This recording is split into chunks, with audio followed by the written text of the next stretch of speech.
حضرت شفیق بلخی رحمۃ اللہ علیہ اور حضرت ابراہیم ادھم رحمۃ اللہ علیہ دونوں ہم زمانہ تھے۔ کہا جاتا ہے ایک بار شفیق بلخی رحمۃ اللہ علیہ اپنے دوست ادھم رحمۃ اللہ علیہ کے پاس آئے اور کہا کہ میں تجارتی سفر پر جا رہا ہوں، سوچا کہ جانے سے پہلے آپ سے ملاقات کر لوں کیونکہ اندازہ ہے کہ سفر میں کئی مہینے لگ جائیں گے۔ اس ملاقات کے چند دن بعد حضرت ابراہیم ادھم نے دیکھا کہ شفیق بلخی دوبارہ مسجد میں موجود ہیں۔ پوچھا آپ سفر پر نہیں گئے تھے؟ کہا گیا تھا، لیکن راستہ میں ایک واقعہ دیکھ کر واپس ہوا۔ ایک غیر آباد جگہ پہنچا، وہیں میں نے پڑاؤ ڈالا۔ وہاں میں نے ایک چڑیا دیکھی جو اڑنے کی طاقت سے محروم تھی۔ مجھے اس کو دیکھ کر ترس آیا۔ میں نے سوچا کہ اس ویران جگہ چڑیا اپنی خوراک کیسی پاتی ہوگی۔ میں سوچ میں تھا کہ اتنے میں ایک اور چڑیا آئی، اس نے اپنی چونچ میں کوئی چیز دبا رکھی تھی۔ وہ معذور چڑیا کے پاس اتری تو اس کے چونچ کی چیز اس کے سامنے گر گئی۔ معذور چڑیا نے اس کو اٹھا کر کھا لیا۔ اس کے بعد آنے والی طاقتور چڑیا اڑ گئی۔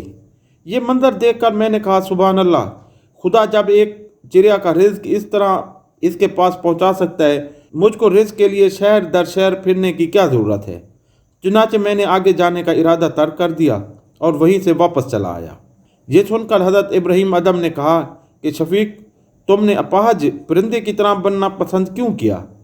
تم نے یہ کیوں نہیں سوچا کہ تمہاری مثال اس پرندے کی سی ہو جو اپنی قوت بازو سے خود بھی کھاتا ہے اور اپنے دوسرے ہم جنسوں کو بھی کھلاتا ہے؟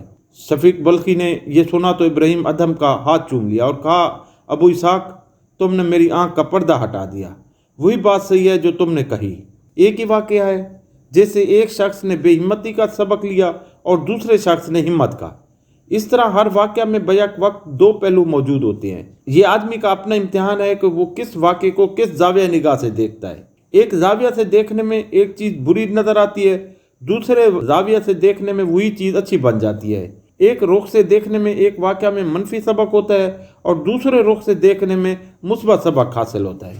ناظرین، اگر آپ میرے چینل ہسٹری ود رحمانی پر نئے ہیں تو اسے سبسکرائب کریں اور دوستوں کے ساتھ شیئر کریں۔ شکریہ۔